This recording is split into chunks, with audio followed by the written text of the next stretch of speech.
Pues ahí estamos, comenzamos un nuevo episodio hablando de espiritismo. Hoy, después de haber tenido el pasado sábado, viernes, fue la conferencia de Florencio Antón, pues se nos quedó el micrófono en casa, así que quien esté escuchando esto online va a tener que, bueno, pues este estudio estará grabado con un poquito peor de calidad, pero bueno, esperemos que igual sea os resulte agradable y interesante este estudio.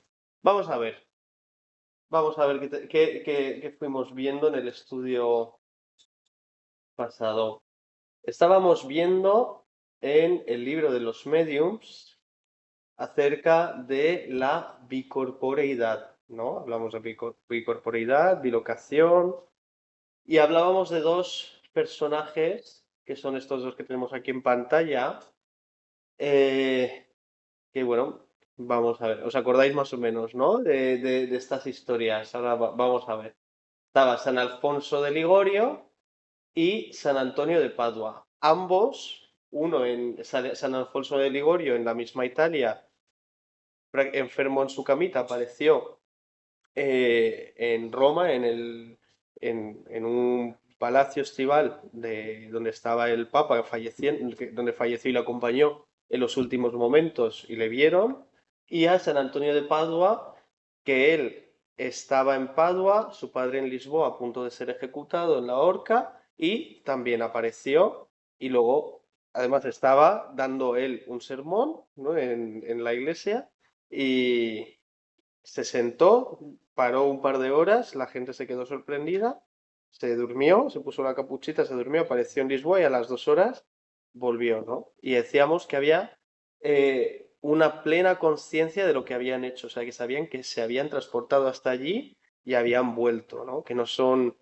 nosotros sabemos que los espíritus, pues igual en los sueños nos desplegamos, o sea, nos desligamos del cuerpo y tal, pero íbamos a otros lugares, pero no siempre somos conscientes, ¿no? Aquí es un acto de conciencia, o sea, el espíritu deja el cuerpo prácticamente inerte, con muy pocos signos vitales, y se va. Entonces hacían una serie de preguntas a San Alfonso de Ligorio, y decíamos que este hombre, pues al final contestaba lo que él sabía, no nos daba una explicación del todo mecánica o de lo que era el fenómeno. Entonces, aquí Kardec continúa explicando, ¿no? En el punto 120, que hoy vamos a tocar el 120 y 121. Tácito. Eh, Tácito es Cornelio Tácito, este hombre de aquí, esta escultura, ¿no? Este hombre, primero, dice, narra un hecho análogo. La pregunta que nos tenemos que hacer, venimos hablando de este don Ligorio, ¿no? Y en este caso, Tácito se le está interrogando como espíritu o qué, qué podríamos entender, ¿no? Entonces, habría que entender que está narrando, es decir, que es un texto de un libro, que ahora próximamente veremos a qué pertenece, ¿vale? Entonces Kardec coge este extracto para seguir hablando de este fenómeno. No es un espíritu al que han hecho esta investigación.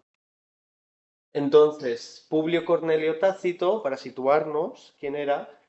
Del 55 al 120 después de Cristo, fue uno de los más, aproximadamente, fue uno de los más destacados historiadores, senadores y cónsules del Imperio Romano. Bueno, tiene una bibliografía extensísima, con un montón de libros, ¿no? Hablando de, pues sobre todo eso, historiando, dando toda esta referencia. Y se le considera un maestro de la prosa latina. También tiene un estilo muy conciso y una visión crítica sobre el poder y la corrupción. ¿Vale? Pues ya estamos hablando de un personaje bastante fuerte, ¿no? Dentro de esta... em, bueno, un estudioso, ¿no? De la época con un carácter así bastante ya marcado y un posicionamiento.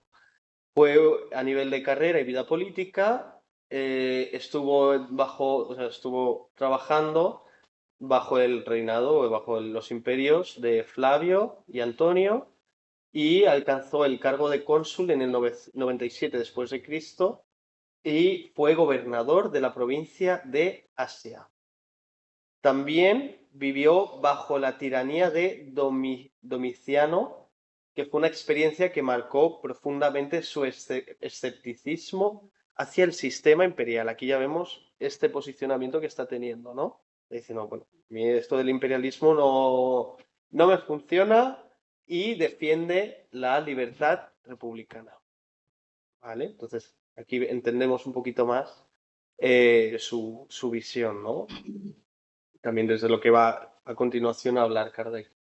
Bueno, es un fundamental para entender qué sucedió en el siglo I en Roma y tiene pues varias, he dicho, tiene muchos libros, de los cuales destacan las Anales, ¿vale? Que son la historia de Roma desde Augusto hasta Nerón, Historias, que es los 4 emperadores, hasta del 69 después de Cristo, hasta la muerte de Dominicano.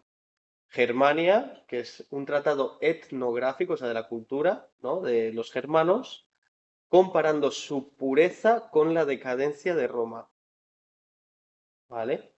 Y Agrícola, que es una biografía de su suegro, el general Julio Agrícola, destacando sus hazañas en Britania. O sea que estamos viendo que a través de sus obras es una persona que conoce mundo, que está, ¿no? que explora, que conoce muchas personas. Es una persona con con un cierto estatus social y que consideramos dentro de la época cuerdo, que no es cualquier persona que está escribiendo, ¿no?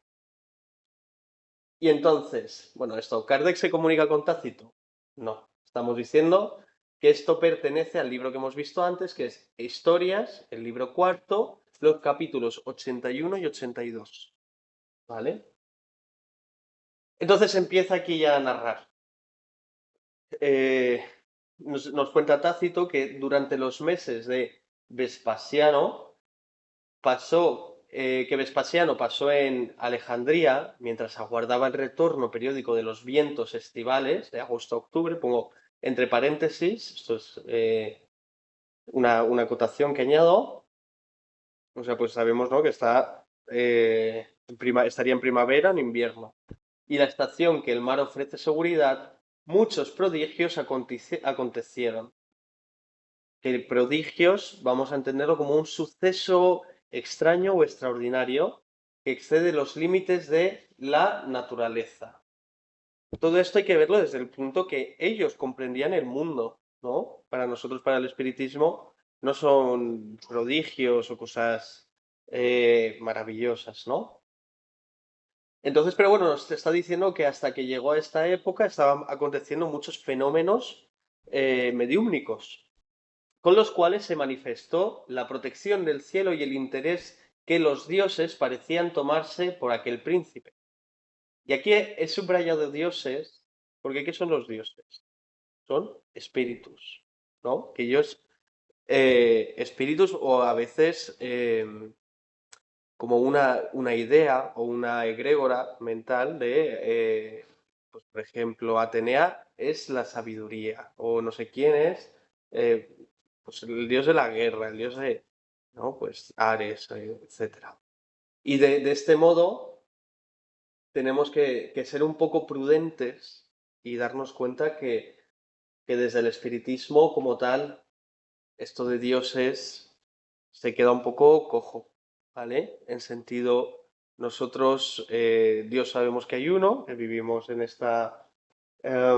que es el creador de todas las cosas, y luego el universo está poblado por espíritus, con unas influencias u otras, ¿no? Entonces, en este caso los dioses podríamos verlo como eso, como espíritus, con una influencia sobre estas poblaciones, ¿no? En las que se les ha idolatrado o exaltado, y luego podríamos entenderlo también como estos grandes símbolos o alegorías a la naturaleza o al conocimiento humano al que le damos un poder o lo humanizamos.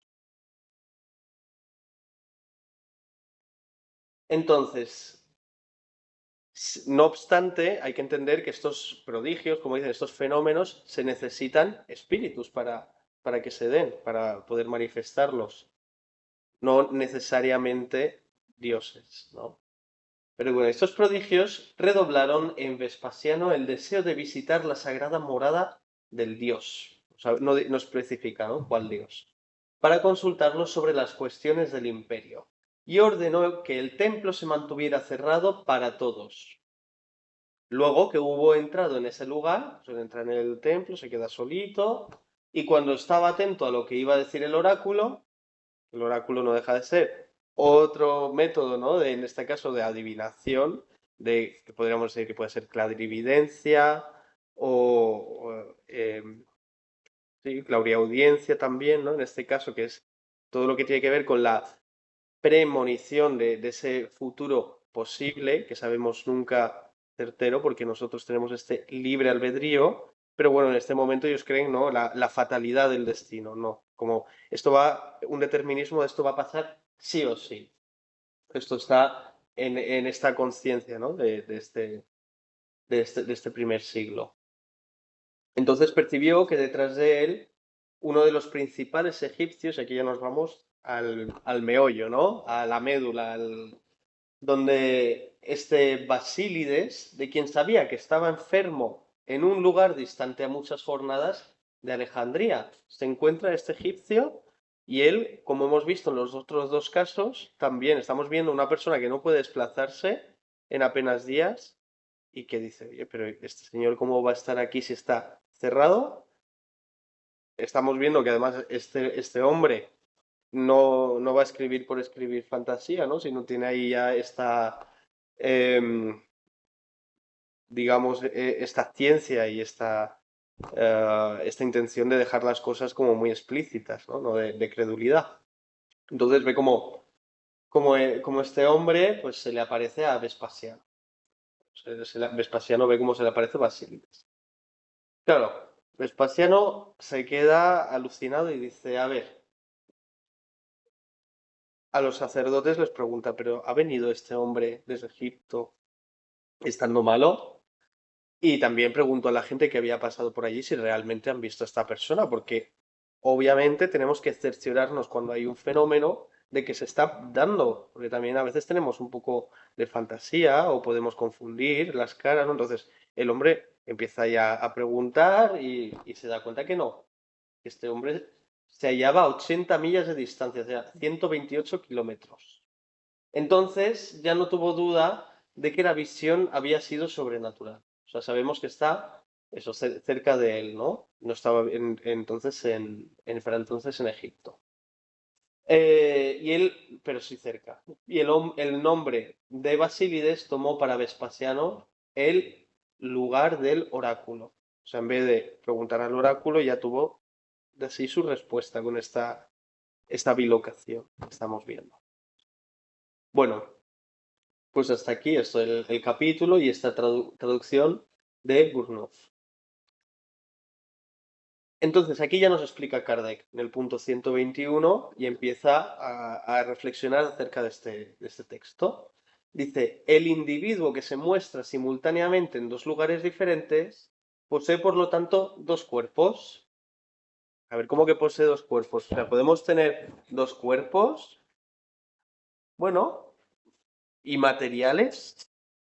Pues sí y no, ¿no? Habría que especificar un poquito más, ¿no? No obstante, de esos dos cuerpos, solo uno es real. Ah, vale, vale, o sea que solo hay uno que es un cuerpo físico. El otro, ¿qué tipo de cuerpo será y qué propiedades tendrá? El otro no es más que una apariencia. Se puede decir que el primero tiene la vida orgánica, ¿no? Pues esto que estamos diciendo, tiene las células, tiene este fluido vital que nos mantiene con vida, pero el segundo tiene la vida del alma. Del alma. ¿A qué se refiere a alma? Bueno, esto vamos a verlo bien. Aquí Kardec va a diferenciar, o ya lo explica en sus obras, dos cosas, ¿no? Que el alma normalmente se refiere al espíritu con el cuerpo periespiritual, que podría decirse astral, pero en espiritismo decimos el periespíritu, que es la envoltura semimaterial que envuelve el espíritu, Y eso que está encarnado llegaría a ser el alma, mientras que diferenciamos al espíritu como simplemente ese espíritu más el periespíritu que no poseen cuerpo. En este caso, estamos viendo que el alma en esta bilocación sería este espíritu que sigue encarnado, pero su espíritu y periespíritu se han desplazado. Ahora lo vamos a ver un poco más visual para entenderlo. Aquí está. Este primero, digamos, sería el espíritu. ¿Qué es el espíritu? Es esta inteligencia que da, o bueno, es la base, ¿no? Es donde la que toma las decisiones, la que tiene la conciencia, ¿no? Y es esta chispa de luz divina, ¿no? Que nosotros somos en esencia, que no tiene un lugar fijo, es puro pensamiento. Es, pero ¿qué pasa? Ese pensamiento necesita para expresarse algo. Entonces, de ahí toma el fluido universal, fluido cósmico universal. De esto tenemos estudios que se pueden ver Hablando de Espiritismo, en nuestro canal, donde explicamos en 2 capítulos en profundidad este tema. Y, y toma este periespíritu, que de apariencia normalmente humana, ¿no? Es este modelo orgánico que toma esta apariencia humana. Y digamos que estos dos vendrían a ser lo que nosotros a día de hoy conocemos como el espíritu, ¿vale? Cuando Kardec habla del libro de los espíritus se refiere a esto, a esta suma. El alma hablamos de cuando este espíritu está encarnado, está en este cuerpo, ¿vale? Pues entonces esto sería el alma. No obstante, espíritu y alma vienen a ser lo mismo. Podría a veces Kardec incluso llama alma al espíritu, ¿no? Entonces esto, pero bueno, para más o menos entendernos. Y entonces, ¿qué somos nosotros aquí en este cuerpo físico? Pues este cuerpo físico, material, que es el que está hecho con la materia de este entorno, ¿no? De este planeta, más eh, el periespíritu y el espíritu. El periespíritu, vengamos a decir que es el que le da las órdenes al cuerpo. Es el mediador entre el espíritu y el cuerpo. Hace esa ligación, ¿vale? Y sabemos ya que se conecta a través del sistema nervioso haciendo uso del ectoplasma, ¿no? O del plasma del cuerpo, etcétera. Y bueno, ahí podríamos meternos más, yo ahí no conozco tanto, pero ahí podríamos seguir investigando. Pero sabemos poder decir que está relacionado directamente con el sistema nervioso. Y ahí se hacen estos enlaces para que el espíritu pueda enviar toda esta información al cuerpo físico. Ahora, ¿qué pasa? En una experiencia como la que hemos visto, el cuerpo físico se queda en un lado y el periespíritu y el espíritu se van y aparecen en otro lado.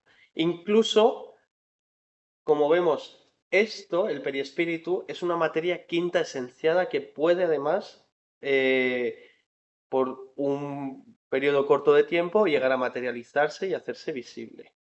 ¿Vale? Entonces, porque es eso, porque es materia, entonces no es algo que no existe, ¿no? O que no podemos concebir. Entonces, esto es materia, pero es una materia mucho más sutil, por eso hace de puente. Entonces, llega este hombre, este egipcio, que está ahí convaleciente, tiene esta desligación del cuerpo, no sin tener aún como digamos, un cordón que le sigue a un hilo finito, ¿no? Que le sigue manteniendo a ese cuerpo, porque este cuerpo no pierde en ningún momento la vida. Si este cordón se cortase o este enlace se deshiciese, el cuerpo perecería y el espíritu no podría retornar. ¿Vale? Entonces tiene esta posibilidad de materializarse o aparecer ahí delante de este romano, ¿no? Bueno, y bueno, pues ahí sigue Kardec, ¿no? Dice que cuando el individuo se despierta, los dos cuerpos, ¡pum!, se reúnen, porque el espíritu viaja a la velocidad del pensamiento, porque es puro pensamiento. Para él la materia no tiene estas condiciones, ¿no? Materiales que para nosotros son tan, eh, limitantes. Y entonces la vida del alma vuelve al cuerpo material.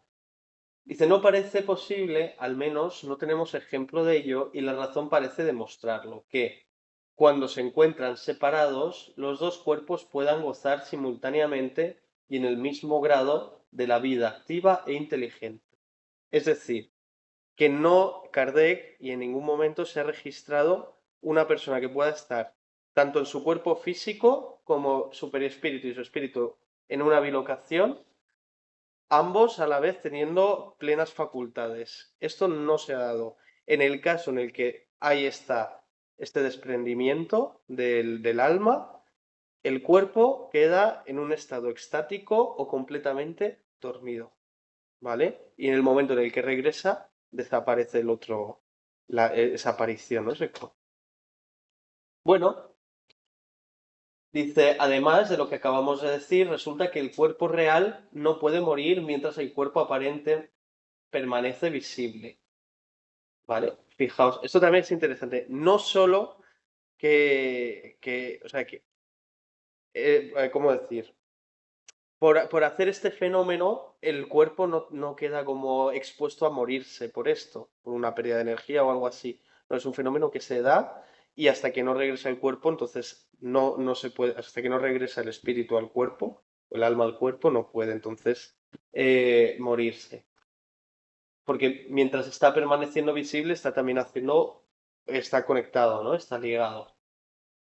Dado que la aproximación de la muerte siempre atrae el espíritu hacia el cuerpo, aunque sea por un instante. O sea, que para que se dé esa muerte, el espíritu sí o sí tiene que volver al cuerpo físico. Y entonces ya se podrá desligar completamente de ese cuerpo.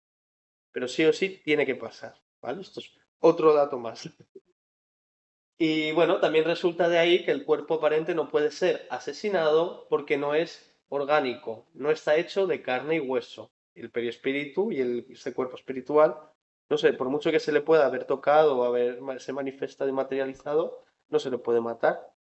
¿No? Pues es que los espíritus son eternos. Entonces, como no se puede, no se puede matarse. Se podría dañar de otras formas, ¿no? Pero no de esta.